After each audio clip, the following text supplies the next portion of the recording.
Bine ne-am regăsit, dragi prieteni. Mare scandal de corupție în Ucraina. M-au tot întrebat oamenii de ce nu prea comentez aceste lucruri. Este vorba despre câțiva oameni importanți din jurul lui Volodymyr Zelensky, a președintelui ucrainean. De fapt, doi prieteni ai acestuia și, o altă încrengătură de oameni care s-au îmbogățit. S-au îmbogățit peste noapte, în ultimii 3 ani jumate de război, în timp ce soldații ucraineni dădeau jertfa supremă pe frontul de peste 1000 de kilometri. Da? Deci este un lucru foarte, foarte rușinos. Nu știu dacă Zelensky este implicat în așa ceva. Sper. Vreau să cred că nu este, că n-a știut despre acești prieteni ai săi care, așa cum ați văzut, mulți dintre voi și, cei care n-ați văzut se poate verifica, sunt foarte multe imagini, videoclipuri care circulă pe internet cu banii care sunt scoși din baia de lux și din alte locații ale acestor oameni. De ce nu le prezint? Pentru că deja sunt foarte, foarte prezentate și toată treaba este dusă la extrem de către propaganda rusească și nu o să le fac plăcerea putineilor să-mi pun eu acum mie cenușă în cap și să zic că iată Zelensky, marele corupt. Nu. Eu să spun doar că sper și cred că Zelensky nu este implicat în această treabă, că nu știa și sper ca acest lucru să nu afecteze evoluția războiului din Ucraina nefavorabil pentru ucraineni. Acestea fiind spuse, trecem la subiectele principale ale analizei noastre de astăzi. Deep State, analiștii de la Deep State, spun că rușii au ocupat satul Stepnaya Novoselivka din regiunea Kharkiv. Dronele ucrainene atacă terminalul petrolier din Novorossiysk. Avem imagini cum un important centru de export rusesc de combustibil a luat foc. În noaptea de 12 spre 13 noiembrie, forțele de apărare ucrainene au lovit câteva zeci de ținte în Rusia și teritoriile ocupate temporar ale Ucrainei, folosind drone și rachete Flamingo, Bars și Luty. Este un articol foarte interesant pe care l-am tradus și l-am încărcat pe blogul Animatura. O să vă las și linkuri în comentarii pentru acesta. Și până atunci o să vă prezint niște imagini foarte sugestive. Ucraina desfășoară un zid de drone francezi pentru a contracara dronele Shahed ruse și bombele cu glisare, bombele care sunt bombe cu planare. Kyiv Independent spune că rușii atacă clădiri rezidențiale, o persoană a murit, 26 au fost răniți la Kiev în urma unui atac masiv cu rachete și drone rusești. De asemenea, Kyiv Independent ne mai dă informația că ancheta privind corupția care dezvăluie o legătură surprinzătoare între compania de apărare Firepoint și Mindig, asociatul lui Zelensky, sunt în desfășurare. La final, vă prezint, așa cum o fac de obicei, hărțile Institutului pentru Studiul Războiului și ale celor de la Deep State.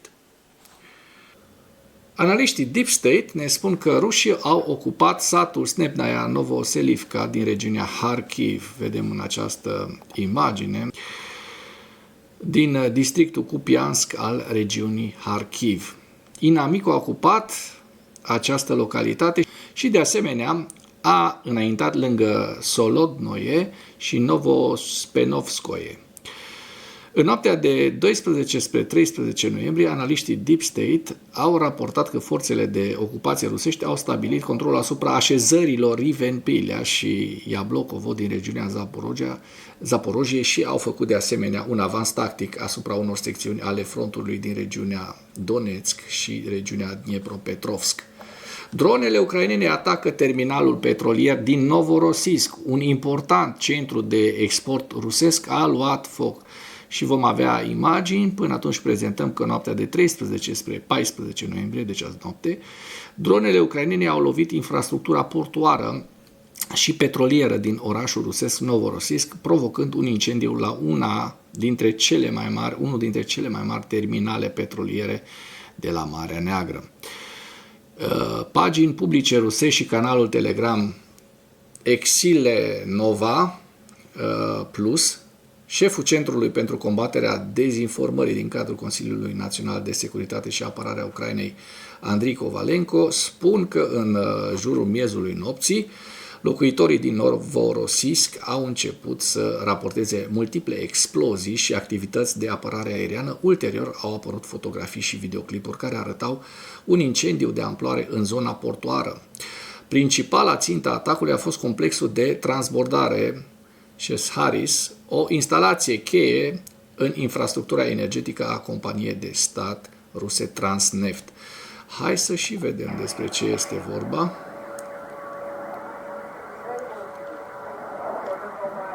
S-aud niște sirene, s-a dat alarma în port, vedem deja în depărtare cum portul arde.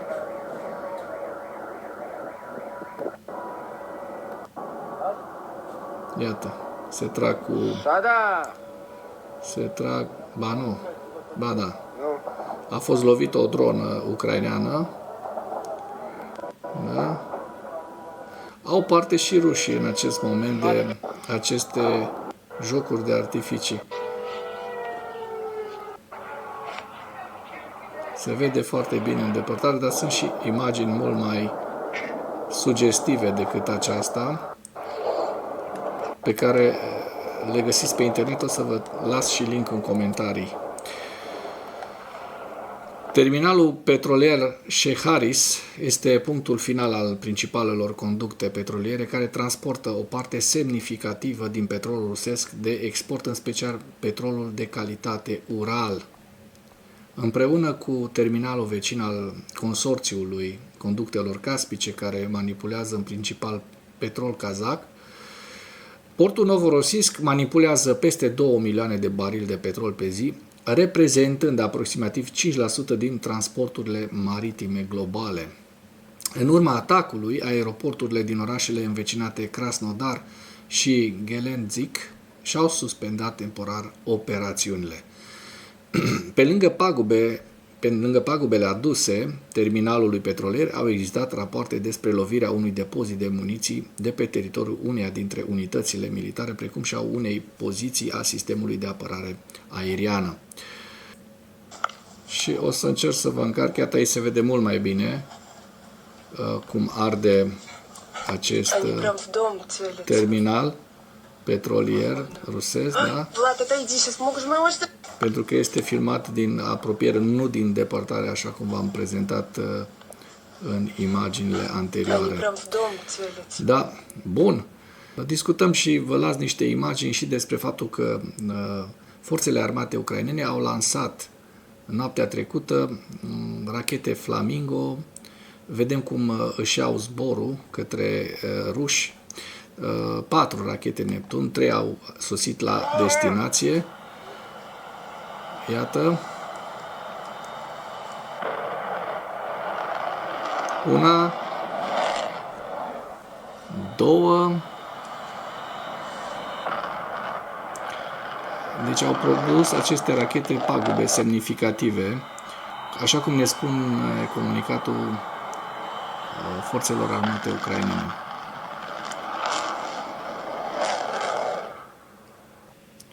Ucraina desfășoară un zid de drone franțuzesc pentru a contracara shahedurile și bombele cu planare. Ne spun analiștii de la Militarnăi, care spun că Ucraina se pregătește să desfășoare primul zid al dronelor din lume, un sistem de apărare aeriană dezvoltat de către compania franceză A-Trade.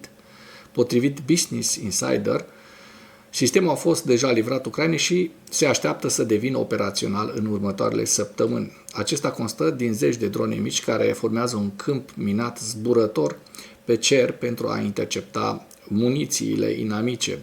Zidul dronelor va fi prima utilizare în lupta acestui tip de apărare într-un conflict activ. Inițial, va fi folosit pentru a proteja orașele și infrastructura critică de dronele rusești Shahed, iar mai târziu pentru a intercepta bombe. Sistemul folosește drone FPV echipate cu încărcături explozive care se lansează de pe platforme terestre după ce radarul detectează o amenințare în aer. Acesta formează o cortină densă care se detonează în apropierea muniților, care, bineînțeles, se apropie către țintele ucrainene, distrugându-le înainte de impact.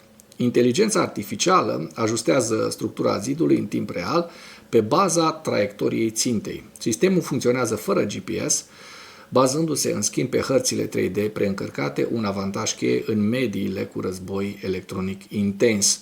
Un singur operator poate controla până la 100 de drone fără instruire specializată, fiind nevoie doar să învețe procedurile de lansare de bază și procedurile de urgență. Potrivit dezvoltatorului, sistemul a demonstrat o eficiență de 100% în timpul testelor, deși adevăratul test va avea loc, așa cum vom vedea în Ucraina. Se așteaptă să devină o parte permanentă a rețelei de apărare a Ucrainei, existând planuri de extindere a utilizării sale în alte regiuni folosind dronele produse local. Intrăm și pe o știre azi noapte, pentru că rușii au lansat până să vină acest zid al dronelor, acest sistem foarte sofisticat franțuzesc.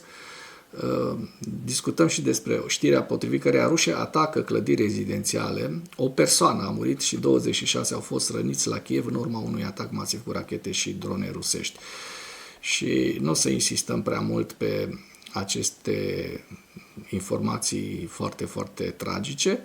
Doar vreau să vă reamintesc că Rusia folosește teroarea și crimele de război pentru a se exprima în războiul din Ucraina. Cel puțin o persoană a fost ucisă în atac, 25 au fost rănite, 9 dintre victimele rănite, inclusiv o femeie însărcinată, a fost spitalizată.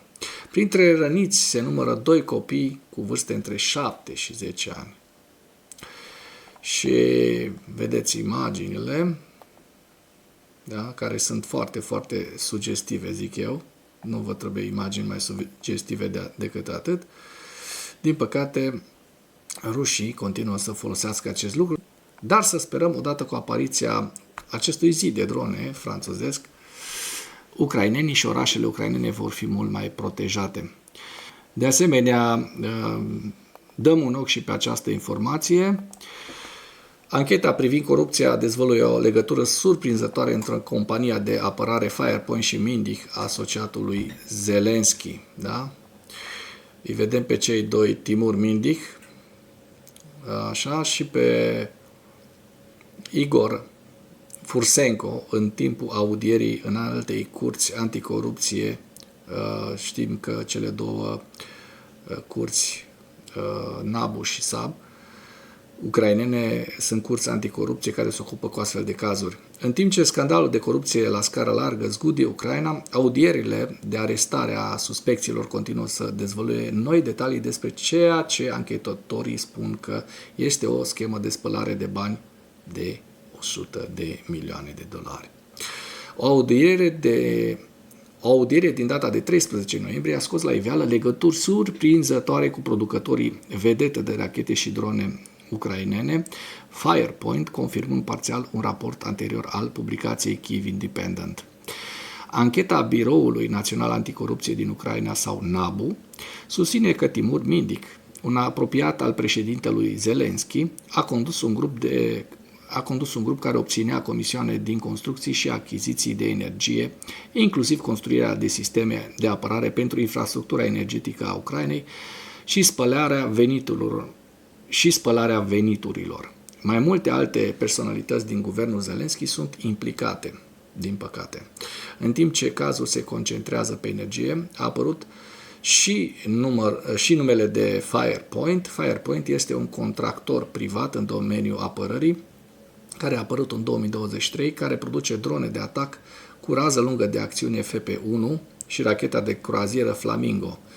Kyiv Independent a relatat în august că Firepoint a făcut obiectul unei anchete privind corupția în domeniul apărării, care a exploatat parțial legăturile sale cu Mindig, despre care se presupune că este beneficiarul său neoficial. Firepoint a negat legătura cu Mindig.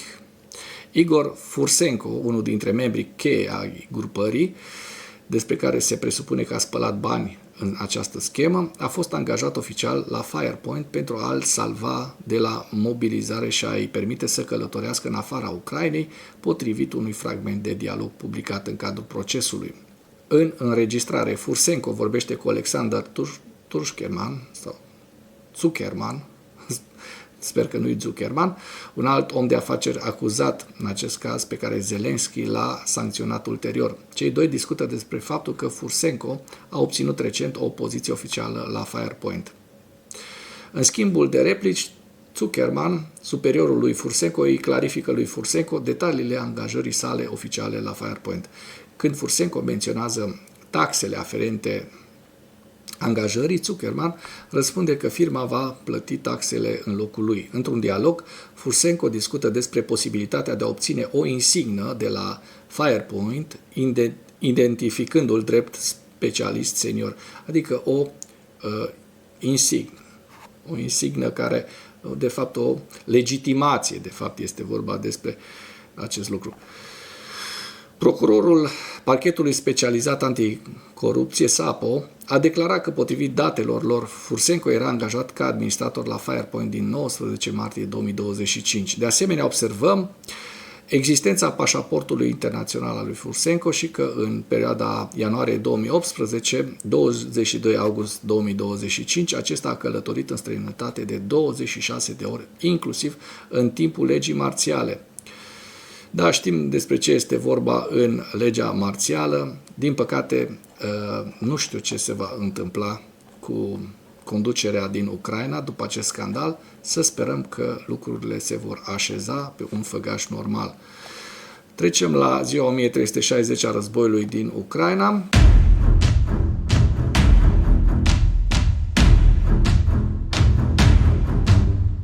În ultimele 24 de ore, rușii au avut următoarele pierderi. 1040 de militari, 2 vehicule blindate de luptă, 35 de piese de artilerie, ucrainenii reușind să doboare și o cifră foarte mare de drone rusești, adică 442. Dăm un ochi și pe hărțile celor de la Deep State să vedem dacă au existat modificări și ne interesează în principal regiunile Zaporojie și, bineînțeles, regiunea Pokrovskului. Vedem că în Zaporojie frontul nu s-a stabilizat, din păcate. Vedem aceste două noi, ca să le spun așa, avansuri rusești, aceste două noi avansuri rusești din regiunea Zaporojie, eu estimez aici undeva la 6 km pătrați, iar aici undeva la vreo 3. Deci hai să zicem un 10 km pătrați, un avans destul de important rusesc în regiunea Zaporojie în ultimele 24 de ore. Dacă ne raportăm la Pokrovsk, avem vești bune, pentru că, iată, Pokrovskul în ultimele 24 de ore este intact, față de zilele în care rușii avansau și vedem cum au avansat de la începutul lunii până la data de 7, deci acum o săptămână, și din 7 până acum, când lucrurile s-au stabilizat oarecum, vedem că în ultimele 2 zile rușii n-au mai avansat în această zonă, lucru care este foarte, foarte îmbucurător. Rușii, din păcate, au mai avansat în regiunea Kupiansk și vedem acest avans rusesc, da? Și vedem aici, v-am prezentat despre acest avans rusesc, este vorba de aproximativ 6 km pătrați în această zonă, în Stepnova Novoselivka, dincolo de Ivanivka, da? Deci un avans rusesc în total de vreo 16 km pătrați în ultimele 24 de ore. Trecem la evaluarea campaniei ofensive rusești în viziunea Institutului pentru Studiul Războiului cu principalele informații. Forțele rusești continuă să avanseze și să intensifice operațiunile ofensive în direcția Huaiopole și Veliko-Mihailivka, profitând de efectele interdicției aeriene de pe câmpul de luptă și de vremea nefavorabilă care împiedică observarea cu drone ucrainene. Și vedem Dnepropetrovskul în această hartă, în această imagine cu harta Dnepropetrovskului și a Zaporojie. Forțele ruse continuă să avanseze în direcția Pokrovsk, în timp ce forțele ucrainene continuă contraatacurile, da? Deci vedem că, virgulă cu galben, sunt zonele disputate. Pe hărțile celor de la institut apare un avans suplimentar în această zonă. Pe hărțile ucrainene acest avans rusesc, pe hărțile celor de la Deep State, a think tank-ului ucrainean, acest avans rusesc nu apare încă, așa că vom vedea cine are dreptate mai încolo. Un blogger militar rus s-a plâns că imaginile recente cu forțele rusești care efectuau operațiuni logistice în Pokrovsk sub acoperirea ceții au permis forțelor ucrainene să interzică efortul. Ministrul rus de externe Sergei Lavrov, care dispăruse câteva zile, da, a reapărut reiterând că Kremlinul rămâne dispus să facă compromisuri în ceea ce privește obiectivele sale maximaliste de război, care echivalează cu capitularea completă a Ucrainei. Ziarul italian Corriere della Sera i-a solicitat un interviu acestuia în 13 noiembrie, Lavrov susținând că războiul din Ucraina nu este un război pentru teritoriu sau un efort de a readuce Ucraina în sfera de influență a Rusiei, ci este menit să garanteze în mod fiabil securitatea Rusiei și să zădărnicească planurile NATO și Uniunii Europene de a transforma Ucraina într-un stat marionetă ostil Rusiei. Și-au transformat singuri Ucraina într-un stat ostil Rusiei și va fi un stat ostil Rusiei de acum mult timp. Forțele ucrainene și-au continuat campania de atacuri cu rază lungă de acțiune împotriva infrastructurii energetice rusești în noaptea de 12 spre 13 noiembrie, cu a doua utilizare cunoscută a rachetelor de croazieră Flamingo. V-am prezentat această realizare. Forțele rusești continuă să comite crime de război împotriva civililor ucraineni. Aliații europeni ai Ucrainei continuă să ofere ajutor monetar, adică în bani Ucrainei, inclusiv pentru a sprijini nevoile militare. Forțele ucrainene au avansat recent în apropiere de Veliko-Mihailivka. Forțele rusești au avansat în zona tactică Kostiantinivka-Druzhivka și în apropiere de Pokrovsk și Huaiopole. Vedem la final hărțile Institutului pentru Studiul Războiului la data de 13 noiembrie cu direcția Sumă, Harkiv, Lugansk, Borova-Lăman, Donetsk, Kostiantinivka-Druzhivka, Pokrovsk și axa sudică Zaporojie și Herson. Și cu acest ultim detaliu închei materialul nostru de astăzi cu îndemnul: dacă ați găsit informații utile în acest videoclip, nu ezitați să-l distribuiți pentru a ajunge la cât mai multă lume. Mulțumesc mult!